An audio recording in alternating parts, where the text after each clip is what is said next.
Okay, I think everyone is in from the meeting room, Mary Jane. Okay, great. So great. Hi, everybody. My name is Mary Jane Burke. I'm the Marin County Superintendent of Schools, and I want to start by expressing my gratitude that you've joined us here today. Frankly, there's nothing more important than school safety, and so I'm going to ask us all to just take a deep breath for a minute, and I'm going to take a look at, well, first of all, just want you to know this is being translated in Spanish, so it will be available for those that can't attend today, but also for those that might be primarily Spanish speaking. So Michelle, I'll turn this over to you. Hola, bienvenidos. Este webinar se transmite simultáneamente en español. Haga clic en el botón de interpretación del idioma que aparece en su pantalla. Si desea escuchar esto en español, muchas gracias a Marta Bitton, que es nuestra intérprete esta tarde. Thank you. Great. All right. So now I'm going to ask everyone to just take a deep breath for a minute and ask you just to watch a few pictures that will remind us of why we're here.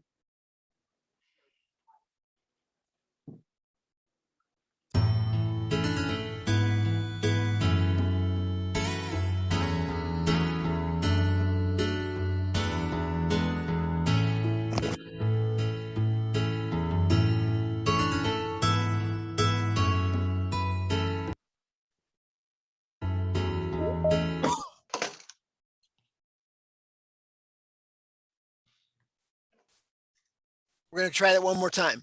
Okay. Here we go.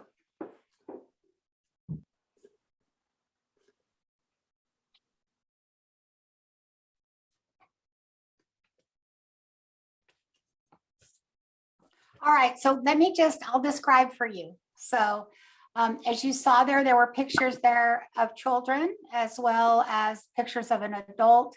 And there would have been four different slides that we would have had you look at that have something in common. And they are children who lost their lives while they were at school. And as the county superintendent, I just want to frame for you, there's actually nothing more important when I think of my priorities is that our children are safe. And that in the end of the story, that each and every one of us would have done everything we could to ensure safety for students. And I'm sure for all of you, it's what keeps you up at night as well, is ensuring that our students are safe. So what we do know about safety is that it requires a laser focus. It's a way of being, it's everywhere you look, that as you're looking, you would actually notice and it would come to the fore anything that might not be safe for a student or for a staff member. And so what you'll be involved with today, and there'll be opportunities down the road to hear from the experts in our community, in our state, that will talk about some of the tools that are available to ensure school safety. So that's number one. But also you'll hear from Mike Grant about other ways to connect. Here's our big goal. So our goal is that ultimately we will be working with partners to be able to move the tools, the best practices statewide to ensure every school, and this would be every school, public, private, independent, parochial schools in our state, have access to all the tools they need so that when they put their head on their pillow, that they are well aware that they've done everything they could to ensure the safety of children. And so with that, Mike, I'm going to turn that back to you. Thank you so much, Mary Jane, for that welcome and introduction. And Anna, if you could pull up the first slide deck, then we will give a little overview of what we have in store for this training and for today. Go ahead, Anna.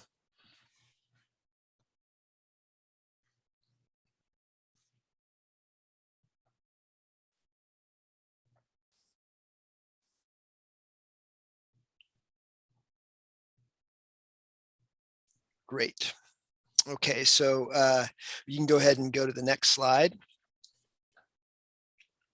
So here's the timeline for the components of this training program. Today, we're going to give an overview of the existing resources and training that are in place throughout California in our public schools, and in fact are required in most cases by Ed Code.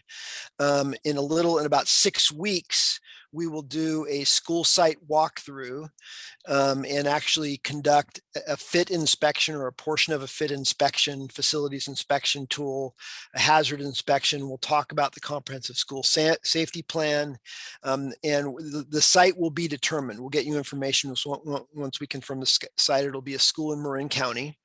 And then the real work is going to be from August through October, where participating schools in this program are going to really kind of get the implementation going. They're going to review their plans. They're going to implement their plans at all of their respective school sites. And then when we get into November, we'll bring the group back together and have a follow-up discussion around how things went, what worked well, what didn't, how can we get better at what we do. And so, today's program is being recorded. We know it's a busy time of year for everyone. So if there are, school district or school site staff who weren't able to be today, they'll be able to review this program and get the overview. You can go to the next slide, Anna. So today, what we're going to do today is I'm going to spend a little bit of time on the comprehensive school safety plan, which is kind of a core component of our work. I want to give a thank you to Nancy Zarenda, our partner at the California Department of Education. She's in the school health and safety office. She's been a huge support over the years. And whenever we have questions or needs or resources from the state, she provided some important background for today's comprehensive school safety plan review. And then we're honored to have Ian Padilla from the Coalition for Adequate School Housing, who will provide an overview of the facilities inspection tool. Excuse me, Tim Hall, our director of loss control from Keenan and Associates, who's been a champion and helps all of our public schools out with annual inspections. He'll give an overview. And then finally, Jake Wolf from the emergency services team at the CDE, who's going to give us a little bit of an update on active shooter training and resources. We'll also mention the school behavioral threat assessment training that we're going to be able to offer in August. And I would like to say that each one of these topics, you could spend a half day or a day on the training. So this is just going to be the cliff notes that will hopefully inspire each of us to dig in a little bit further and how we can implement these things at our school sites. So why don't you go to the next slide? So the Comprehensive School Safety Plan has been around now for almost 24 years. It was first adopted through Senate Bill 187. And this is a program, this Comprehensive School Safety Plan is very broad. It has to be reviewed and evaluated annually. That's what the requirement is. There are several specific Ed Code sections that speak to the details of what is needed to be included. We'll touch on a few of those right now. And then just a couple years ago, there was an additional some changes to Ed Code through an assembly bill that added the requirement that classified employees, who are typically our facilities and custodials and secretarial staff, are represented on our school site teams, and also that we were required to consult with fire departments and first responders and develop tactical responses for active shooters and other intruders on campus. And then the CDE on the California Department of Education website, they have some really robust links and details on best practices, and including a compliance tool checklist. It's not required, but it's a really powerful tool. Next slide, Anna. So what is a safe school? And this comes from the Marin County Office of Education's comprehensive school safety plan. And it's from the original legislation and Ed Code that just says, hey, a safe school is a place where students and staff are free to teach and learn without the threat of physical or psychological harm. and it's characterized by a number of factors that you can see here. And it's around behavior, just the environment, a sense of belonging, supporting positive behavior, having discipline in place, having maintenance and cleanliness a part of your regular routine, and that you have proactive security procedures. So this is what drives our work at the County Office of Education when we do our annual review and update of our safety plan. Next slide, please. So, so this is, I think the key here is to systematize it. This is, the thing about school safety is you're never done. You never can check it off the list that you're done. It's a constant, ongoing, dynamic, ever-changing priority for our schools. And by working it into the annual calendar, it just becomes part of what you do. It's part of, you have a team of people focused on it. And so our pattern that really follows the Ed Code requirements to ensures that we stay in compliance is every August when school starts back up, someone in our Safe Schools office sends an email to all of our sites, our program managers, and says, hey, program managers, here's our safety plan. This is a time of year you need to sit and meet with your staff, your school site councils, review the plan, see if there's anything that's missing. Has there any new concerns that have come up? It needs to be updated. You fill out, each site fills out a form, sends it back in, lets us know if they need help. And then by September 30th, so they get a month basically out the gate to complete this brief survey and form, anything that needs to be done. And then there's another month to develop an action plan. How do we address these new concerns or questions or suggestions that need to be taken care of? And then a month later, all the implementation of those plans should be done. In some cases, they need to come to our district office, our county office, and say, hey, we need new door locks, or we need, we need extra hand sanitizer or more gloves, or what is it that they need to keep things safe at the school site. Sometimes it's a fixed piece of equipment or something in the playground, and then all those are completed. We compile those into a final report to prepare for the board. We bring to the board in a public meeting, which is required for approval. March 1st, it has to be approved. Okay, next slide.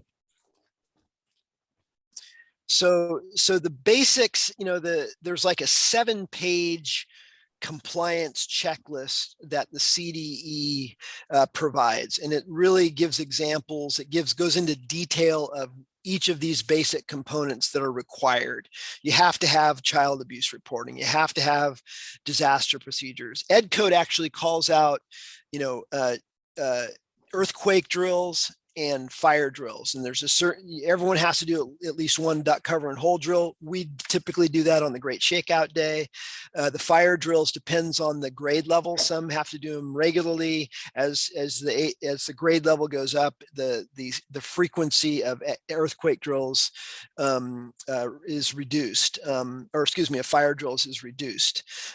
We just got news today from Nancy Zarenda at the CDE that there's some new legislation right now that's being looked at that may require lockdown or active shooter drills. Right now, it's just viewed as a best practice. It's not actually required by Ed Code, but that may be changing.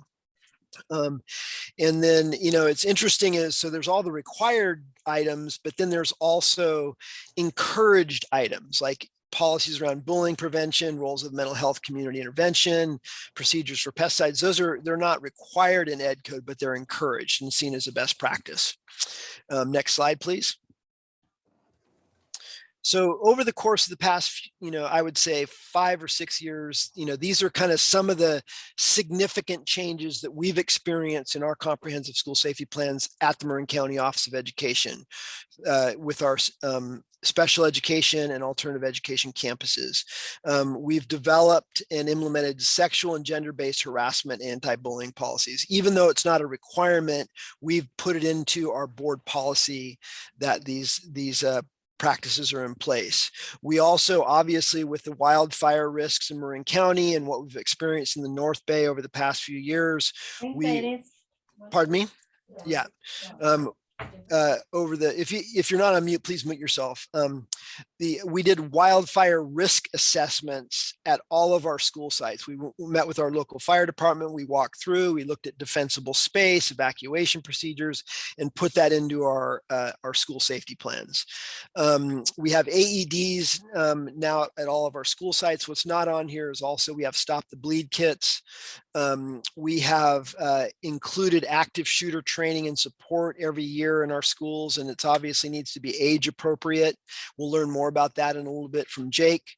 And then there is a new state requirement now that local first responders need to be part of and get a copy of any updated plans. And then, of course, over the past couple of years, we've included very significant COVID-19 health and safety protocols. Next slide, please, Anna. So a few years ago, we got a really kind of urgent memo from the CDE saying, and I think it was aligned with some of the wildfire tragedies that we experienced in the state, saying, hey, everyone, you really need to focus. We need to refocus on this, this requirement that's been in place for 20 years. And they let us know that all schools would now be audited as part of our annual financial audit.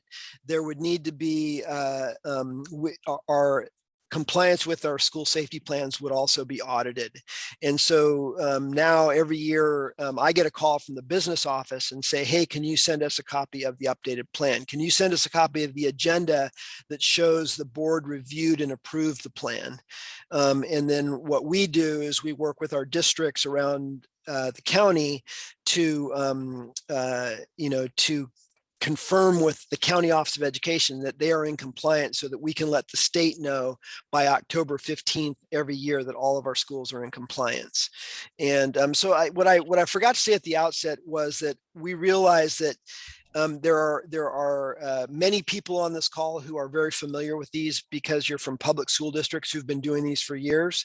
There are also a group of people in the audience from private, independent, and parochial schools who may or may not do some form of this, and this is new material or new terminology, but this is something that we see as a best practice that we would encourage all schools, whether you're public, private, independent, or parochial. So next slide, I think that's it.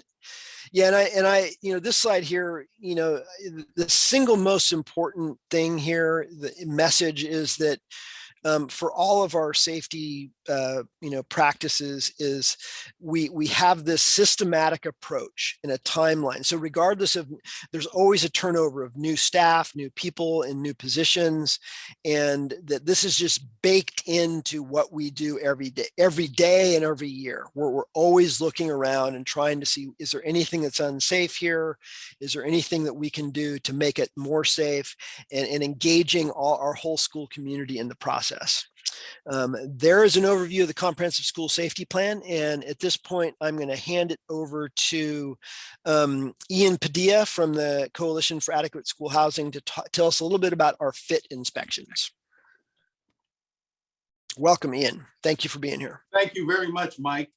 Is my screen frozen there? Or, no, you look good. Okay. You look good. You're right there. Okay. Oh yeah. Okay. Sorry, I was not. Well, thank you very much. I know I have limited time, but I wanted to say a couple of things. One, I really appreciate the invitation here. I find this to be a really interesting and comprehensive approach to school safety. I want to kind of applaud you for that. It really hits the concept of school safety very comprehensively. Sometimes it's folks' plan is just only the active shooter piece or the school safety plan or so on. But I think the way you're doing this, it's really impressive. So I just wanted to say that. And I appreciate kind of watching you do this. As you know, in CASH, we do a lot of these kinds of trainings and so on. And so this is a really interesting case study. So I want to give you some information, but I want to say I'm getting some out of it as well, and appreciate, kind of seeing how this works. I work at the state level a lot, as you know, but this really helps me with my work at the state level, but just in general. So I wanted to start off with that. So I'm going to do two things. One, I'm going to give you, I know there's a lot of familiarity with FIT and so on, but I'm going to do two things with it. I'm going to give kind of put it in context a little bit, historical context. I think that's important very briefly. And then also talk about some of the changes that the Office of Public School Construction has made to the facility inspection tool itself. And that just happened. So I'll let you know about those things. So first of all, where did this come from? Well, this is part of the Williams legacy. Right? It's the Williams School Facilities legacy. And basically what that is the good repair standard, the system of County Office of Education inspections, and then of course the facility inspection tool, which is the tool that is used by both of these folks. Now, we know some of the limits with that, right? It's a snapshot in time. It's not a full condition assessment. It's not, but it's the most information that we have, and it's the only state approved condition standard that there is. We know it's not perfect, right? Again, it's a snapshot in time. It's, you would want longer information, but it's been really helpful, and it is really a centerpiece of school M&O activity. So, but connecting to that is, of course, school facilities or school maintenance departments. One of the things you notice, we've been talking about the Department of Education. If you've noticed, a couple of years ago, they changed their name, right? They used to be School Facilities and Transportation and so on. And now it is the, the Office of Healthy Learning Environments. That's not just to play with words, right? That's not just rebranding there. What that really shows to me is a more a wider aperture of what safety means. And so all of this is relevant because I see there's different pieces here, the school safety plan, the active shooter training, and so on. But of course, the FIT pertains and is focused on the building systems part of safety. So there's all those pieces, and I won't go too far into that. All of you know that. But of course, a couple of pieces, two important building systems for health, as we know, particularly in the COVID era, is ventilation systems, HVAC, all those pieces. I'm speaking to the converted here, so I won't go too far on that, but that's an example of how the facility inspection tool is also, it's kind of a health document. If you go all the way through it, a lot of that pertains to health. So air quality, water quality. The other one I haven't seen mentioned too much is energy. Not necessarily on the efficiency side, but what they call resiliency, right? We talk if your school has to shut down, are you able to operate? Do you have protocols? So things like that. And the FIT also helps with developing that as well. So that's all to say the FIT is a real central document. Cash, by the way, and the Cash Maintenance Network, that's our sub-arm that concentrates only on M&O and those types of capital renewal types of issues. So what I'll say is, I know I don't want to talk too long, but the FIT has been updated as a result of SB 129. A couple of years ago, there was a language that said you have to work with stakeholders to update the facility inspection tool. And they wanted, the law says basically look at cleaning standards as well as custodial staff accounting, basically. So what they wanted to do is, so Cash and others, we were very engaged with them, expressing frankly a lot of our concerns. Our concern with, they wanted that the APPA cleanliness requirement, the national one, to be used required. And they also wanted the FIT to be used to gather information required about how many custodial staff are in each M&O department. Long story short, there was a long, ugly fight over that. We pushed back against that for all the reasons. I can see your faces scrunching up on those. we basically argued that, the use of those standards should be permissible, but districts already have folks or already have things in place for that. And also, the FIT document is definitely not the place to be counting staff, right? I won't do any editorializing on that, but it's just not. It's beyond. It's really what it was designed for. Long story short, the OPSC did, I think, a pretty good job. They went right down the middle. They basically included the APA and the custodial staff accounting, but as options. And I want to put that in caps, as options. So it's not required. And so, frankly, that's pretty good news. There was some real heavy political push for the FIT to be used to count how many custodians are in each school and facility department. So we a little bit of narrowly avoided a bit of a disaster there. So there are those two pieces, and then there was a variety of technical changes that were made that didn't really so much change the substance of it, the form itself, but made some basically technical changes that were recommended by folks in the field, very much like you folks. Probably some folks on here participated in the OPSC's hearings on this, but at any rate, so that will go into effect July 1, I believe. We just got the the Office of Public School Construction now has the updated form in an Excel format, which everyone has been asking me about. So that is available. It's not on their website. You go directly to Michael Watanabe and he can get it to you. I also have a copy, and Mike, I can forward it to you if some of your folks probably have it, but that's something you're going to want to take a look at, because the next rounds of inspections will be based on that and using that new updated form. So just for context, OPSC has been working on this for about 6 months. It's an expedited process, basically since the first of the year, and had 3 hearings. If you really want to get too much into this, on the OPSC website, they have the YouTubes of each hearing, so you could really get down into the nitty gritty. But basically, those parts that some were trying to make mandatory are optional, and that's basically good news. So that's basically where we are on the FIT. It's a good time to touch bases, particularly given what you're doing, because there are some new pieces to it, and there's more of a focus on it.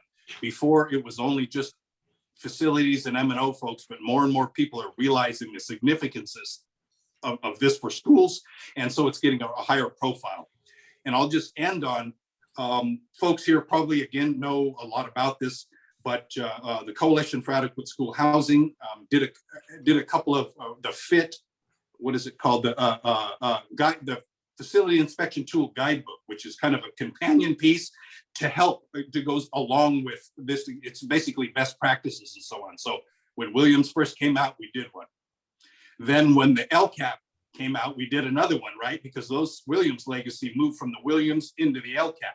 Basically, that's where they are. And then we did another one loosely related. It was a COVID guidebook, probably much like yourself, trying to offer as much, because there's a lot of crossover with M&O and HVAC is one of them. So that's kind of an hour's worth of information on this in about 10 or so minutes. But I'm available for questions. I can be here till 4, but also going forward, I'm available to assist the group and participate, where you find that appropriate. So I'll leave it at that and be open to questions, but I know that you have an agenda. So thank you very much. Thank you very much. And what we will do, our plan is on the July 22nd school site walkthrough, we're going to actually do a FIT inspection. We're going to go into classrooms and playgrounds and the hallways, and we're going to look at things, and we're going to rate them as okay, deficient, extremely deficient, or not applicable. And it's just as thorough step by step. And we'll use the tool. We do want the new Excel spreadsheet, and if you can forward that to me, Ian, I'll send it to the group. Thank you for Absolutely. that overview. Thank you. Yep. So I think we're going to send it over to Tim Hall with Keenan and Associates now for an update on their relief inspections and hazard inspections. Take it away, Tim. Great, thank you. I really appreciate it, Mike. And again, I applaud all of you for participating, but also Mike for putting this together and partnering with all schools throughout California. I think it's a fantastic way of hopefully partnering with everyone to ensure that our school sites are safe. So let me share my screen here. How is that? Let me see if I can put it into slideshow mode. How's that working for everybody? You got it. Okay? Well, you're Okay, good, Tim. great. Thanks. Great. So what I want to do is just speak to you just briefly, and all of my slides that I go through are going to be very quick, precise. It'll kind of let you know why we do what we do. Keenan is kind of one of the largest in the state. We provide school safety resources and training for schools from the Mexican border all the way to the Oregon border. And then our parent company also provides some of these services across the nation. And I'll show you a little bit about kind of what we do and some of our focus areas. So we look at safety programs, and Mike touched on a lot of this. Slides keep fast forwarding. Mike touched on a lot about the program. So we're looking at how do we keep schools as safe as possible so that when parents drop off their students, they understand that that should be one of the safest places that they ever leave their students. Site inspections, again, we've talked a little bit about fit inspections. We go into a little more detail as far as how we rate them. So we use a rating that is a high, medium, and low priority item. And those high priority items, we actually would like those districts or county offices to correct those, and we give them a certain amount of time to correct them. And then we come back out and we audit those high priority items to make sure that they've been taken care of. There is one more area where we call it immediate.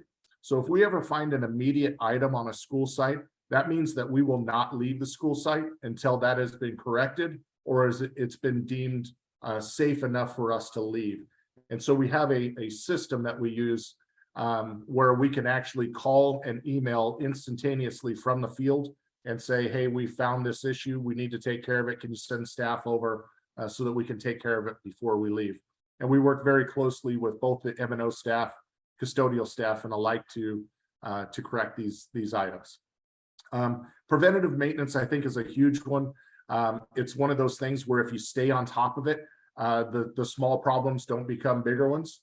And so it's something that we continue to kind of help and partner with the school sites to provide not only the assistance when it comes to regulatory compliance. So, you know, we all know that, hey, we need to check our fire extinguishers and we need to do certain things on a quarterly basis and an annual basis, but it's all of the maintenance. It's the maintenance on the gates. It's the maintenance on panic hardware and things of that nature. So we try to assist in those areas also.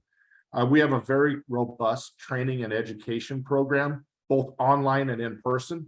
So we will come out and we will train staff in a particular area. So it could be anything from, hey, if you're working with, or if you're someone that's going to be a first responder, you may encounter bloodborne pathogens or something along those lines. We'll train the staff on how to adequately deal with that and provide that first aid. In addition to that, we have about 400 or so odd courses that are online that are available to all of our members, that they can take the training either on their own or it can be assigned out and they can track that training on the back end through that program. And that's our Keenan Safe Schools course library. You know, I know Jake is going to touch on this, so I won't get too into the security and enforcement, but obviously that's a huge part of it. You know, we've all been touched by the recent events, not only in Texas, but also, you know, we go back 10 years, 20 years, you know, it just seems to keep happening. And again, we need to provide that safe zone for our students and our staff members that are working here at the school sites. You know, for a while we were looking at, hey, let's do perimeter fencing everywhere. Let's do all this, you know, hardening of our schools. The idea is to make sure that kids don't feel like they're going to a jail or they don't feel like they're going into an area where they feel unsafe. And the things that we start to put up are making them feel even more unsafe. So it's the idea of working through the mental health issues the wellness issues. You know, there's going to be a lot of things that are going to be happening both at the state and the federal level as far as gun control and things of that nature. So I don't want to get into all of that, but we will partner with that group. We have an internal resource. One of our teams, I Am Ready, that is their sole focus is safety and security of school campuses. And then the last one is just budgeting and purchasing. So it goes hand in hand with the preventative maintenance and what have you. But also controlling the purchasing so you know what is actually coming onto your campuses. And I'll show you a couple examples of that in the photos that I have here. Knowing what types of chemicals are coming on site, knowing what you have on site so that things don't just end up on a campus and then you find out later through an inspection, oh, whoops, why is this here? And it, you know, staff changes, people change. So those things kind of tend to linger and stay there for a period of time if we're not doing those inspections. So let me show you just a few illustrations of some things that we have found at school sites. This is not to scare anybody, but it's just things that we have found. So as you can see, this is a number of saws that are sitting on top of a cabinet. Sorry about that.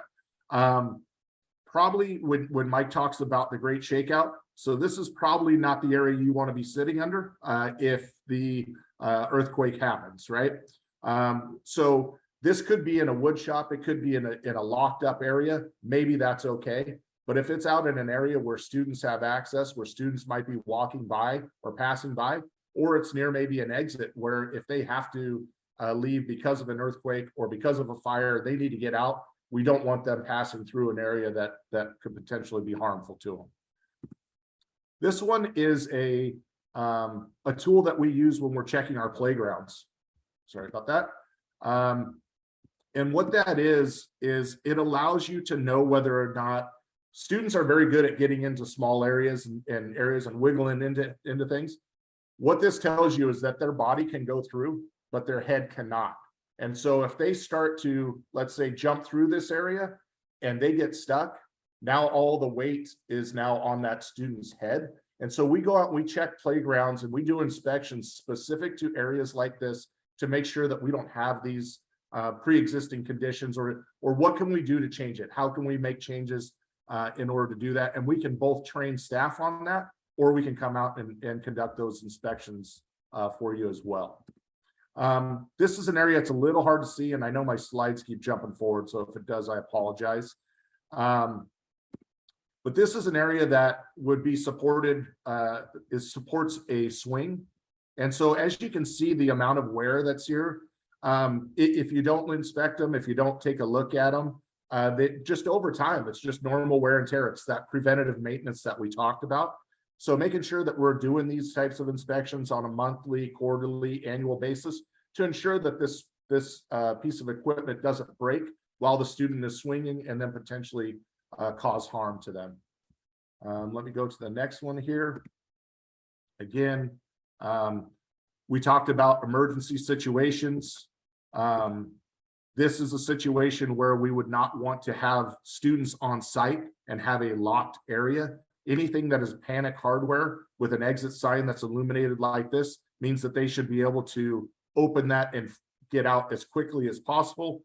If we have a chain like that, that prevents the egress or the students and the staff members from leaving. There's a lot of reasons that this was happening during the pandemic, where schools were kind of had minimal staff. They were having issues with, people coming on campus and doing some things that they shouldn't be doing. So I understand from a security standpoint, but we really need to pay attention to when we're using things like this on a school site and who's there. So again, this is something that we talked about a little bit from a purchasing standpoint.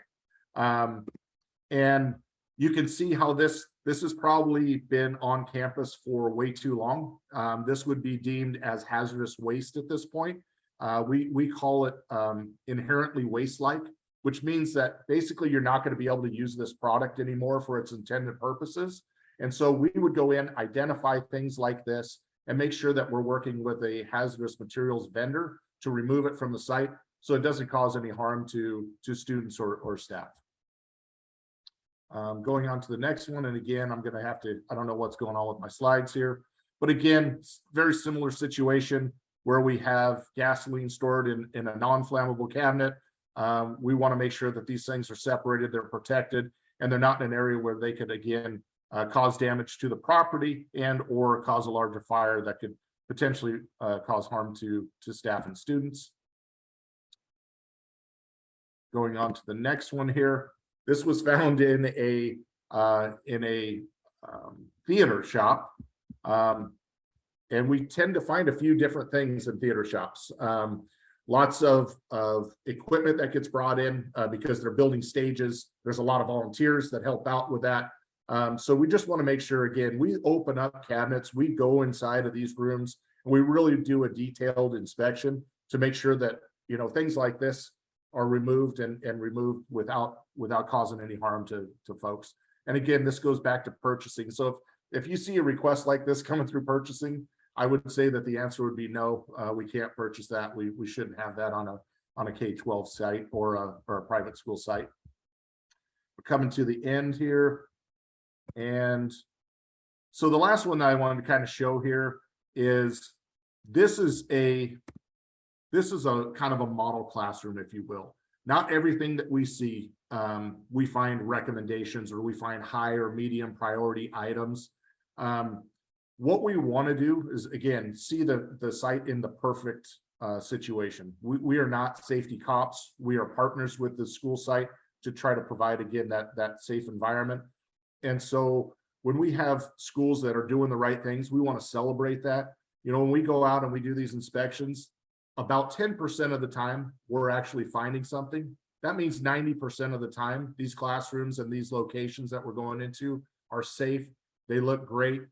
Staff is doing an awesome job in preventing any future liability or property issues. So we're really happy when we get a chance to celebrate those schools that are doing a really, really great job. So if you have any questions, I'm happy to answer them. I know we're on a tight time schedule, so I will be available at the meeting that in July. So if you have any questions then, I'm going to stop sharing this, so it'll stop. And feel free, and Mike has my contact, so if you have any questions, feel free to reach out. Thank you very much. Thank you so much, Tim. And I just have to say that, you know, from a personal experience working with the Keenan team, often over the past several years, me being the person that gets the email when, you know, the inspection is being scheduled, the first time when I first open it, I get all nervous. I think, oh no, what are we doing? You know, there's this natural feeling is like, I hope we're doing everything right. I hope everything's safe. I wonder what they're going to find. And like, and there's this moment of anxiety, and then we get them scheduled, and then you know, obviously if there's something that needs immediate attention, you bring it straight to us, just say, hey, you got to take care of this right away. But then there's a period of time that passes before we get the report. And then when the report is emailed, I get another little butterflies, and I open it up, and I'm relieved because it tells us exactly things that we need to take care of as a priority. And it has a follow-up date. Like, these are high, medium, low priority items. We get it out to the team, we turn it into work orders, and then there's a feeling of relief. And so we appreciate your approach to it. I know that, you know, and the other thing I want to just say is that the Safe Schools videos, the resources that you have, I lean on them every year, multiple times. When there's an issue or a concern that comes up, those are great tools that have really helped us and our staff in many ways. So thank you for that, Tim. And maybe we'll have some time for questions at the end. But I'm going to, before I pass it to Jake, one thing I want to say is, and I don't really know the timing of this, but there's a lot of good things that have come out of the incredible challenges that we faced through COVID. And I'm not sure if this is a result of COVID or it was just the timing was coincidental, but Jake Wolf and his colleague, Joe Anderson, have emerged at the CDE as the emergency services team. And I got to say that, you know, there didn't used to be an emergency service team. I'm not sure what made it happen, if it was COVID or not, but every time we need something, Joe and Jake are right there, and they jump on it and they help us, and they come with a strong emergency services career and background. And it's great to have you with us, Jake. So thanks for being here today, and look forward to an update from you. Yeah, wonderful. Thank you so much, Mike, and to the entire team here. You guys have done so much great work out there during COVID. I've heard so much about your county and what it's done, and how much work Marin has put in, and how much effort there's been out there, and the relationships that you all have with local public health. And out of all the counties in the state and in the country, there's some that did it wrong, and there's some that did it right, and there's some that did okay. And Marin is well known as one of the ones that did really well during the pandemic. And so you have made a good name for yourself in this. And so how do we carry this forward? How do we move this forward into the next threat that is at the top of everybody's mind, and that's active shooter? And I'm going to go ahead and share my screen real quick here. Why don't you, Mike, give me a thumbs up if you can see my screen. Very good. Okay. So we're going to talk about some active shooter resources, and I know that you all have some behavioral assessment training going on here pretty soon, some threat assessment training. We'll dive into that a little bit, what that is and what you may be able to expect from that. So first we have here is an active shooter training option that is available to you. And it's the Advanced Law Enforcement Rapid Response Training. And that's, a lot of you may have heard of that in concert with your local law enforcement, working with them. This is the training that I often do. It's a training that was developed by the Federal Bureau of Investigation, really ties into the Run, Hide, Fight campaign. And you may have heard about that.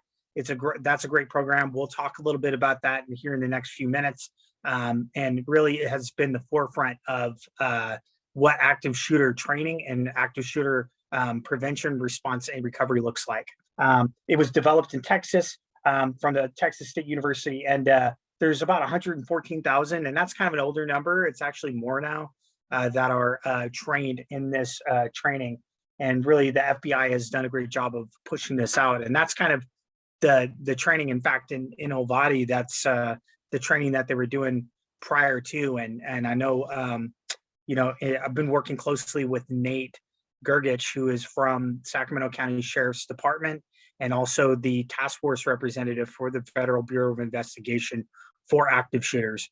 And he assured me that the active shooter response that happened in Texas was just it was in a very good situation. That when there is an active shooter situation, California's training throughout the state is that they will go in. There won't be a pause. Whoever gets there first will go in. And he assured me of that. And so I take him at his word, and that's what the training is. So, another option is the ALICE training. Some of you may have heard of that. It's usually a lot of private companies have ALICE training, and they'll put on a training for you and your organization. Usually comes at a cost. We're currently working with the Federal Bureau of Investigation and with our representative here at the state to try to come up with a training program that won't have a cost, that maybe will focus a little more on the response aspect. They're moving now. This is really focused on alert, lockdown, inform, counter, and evacuate, right? And that's really the kind of concept of where the focus was try to get out as soon as you can if there's an active shooter run. They're starting to move towards more of a if there's an active shooter, fight. It's all about survival now. Fight.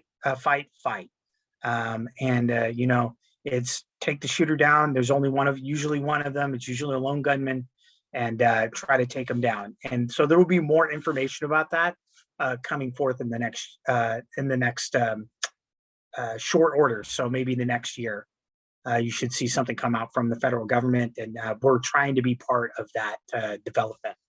And then, of course, we're going to tie in, local education agencies, county offices of education, as we develop out that that presentation. School behavioral threat assessments, that's something that you all will be doing.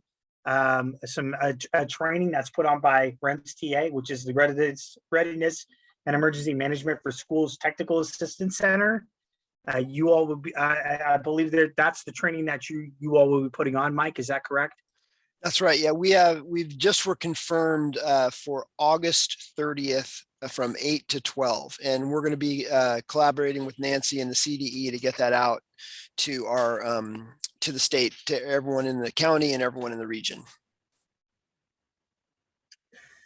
Such an awesome thing for you to do. And Mike has really picked up the football with this and ran with it. And I really appreciate the County Office of Education really doing that, because what you see on the screen there, that's kind of the key learning points from the program.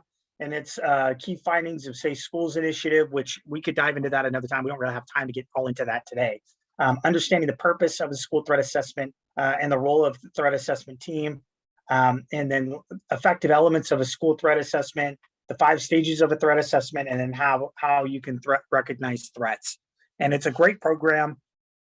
If you know you have to schedule a different time for your organization to go through it, I suggest everybody on this call take this training. It's a great training. So I wanted to throw out some resources. I'm going to brush through these real quick. I don't have a lot of time to dive deep into them, but I did provide this PowerPoint to Anna. She got this PowerPoint, and so maybe she can share it with you all. The links should be here within the PowerPoint presentation itself, so you can click on the links and get the resources. And I just want to remind everybody on the call that a plan is just a document. A plan is a document that describes a process that you put into place prior to a disaster. And so just having a plan, it doesn't really do you any good.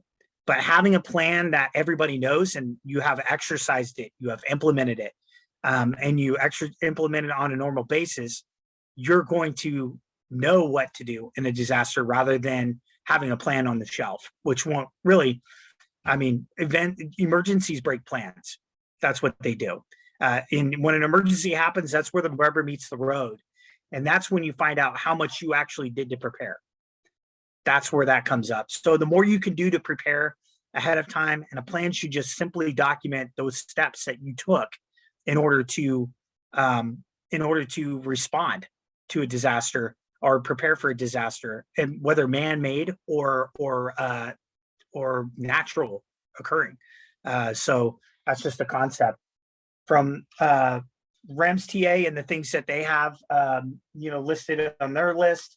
CSAT has a plethora of wonderful items, including a video, which is linked in this PowerPoint presentation. You all can watch on your own time. Please enjoy it. And then we have our school safe planning website. We have CDE's website that has a lot of resources on it. Our disaster emergency management website. Just type in disasters schools California. We're the first thing that pops up. CalOS has a wonderful active shooter guide that's circa 2018, which in the planning world is new. I know it's 4 years old, but in governmental planning world, that's new. So yeah, it's very focused in on the FBI's Run, Hide, Fight campaign. I suggest taking a look at it. It's a great resource. And then they really cover the access and functional needs information in that guide. Access and functional needs is a huge part of your planning, whether not just any emergency plan, not just active shooter, but taking into account the children who are unable to run and the folks that are unable to run and hide, and they cannot fight. You're going to have to fight for them. And so that's that consideration for the FBI has, the crisis response box. That's a good one. The link's in the PowerPoint presentation. I suggest you take a look at it. It's about a box that has information for if you're a smaller school district, you don't have, maybe you're a single school district or you're rural. It's a box of information that you need when a disaster happens. You can just grab this box. It's got everything you need. It is a little dated. It's from 1999, but it's a great resource nonetheless. And then FBI has a Run, Hide, Fight campaign. It has some great videos that are on there. A little eerie, a little scary, right, when you watch them, but it's better to be ready. You know a prepared place when you walk into one. And then Cal OSHA has their, from an employee standpoint, and that's a good one too. And then ready.gov's crowded spaces webpage, that's really focused because, I mean, you guys are at school, but you also have field trips. So thinking about when you go out in the community, you do field trips. And then here's my contact information that will be located in the slide. I tried to cover as much as I could in a short amount of time. I hope that did the trick for you. Mike, am I missing anything? Is there anything you want to know? No, that was a really great overview. I really appreciate it, Jake. And I realize, there's so much to cover in such a short amount of time. And here's what I want to say. There was a question that came up: are all the resources that you're talking about for public schools only? Our goal here is that we're going to, as best we can, make all resources available to all schools, because just like in COVID, the way our public health officer said is COVID doesn't care whether it's a public or a private school. School safety doesn't care whether it's a public or private. So our goal here is to try to make all these resources available to everyone. We will forward them to everyone.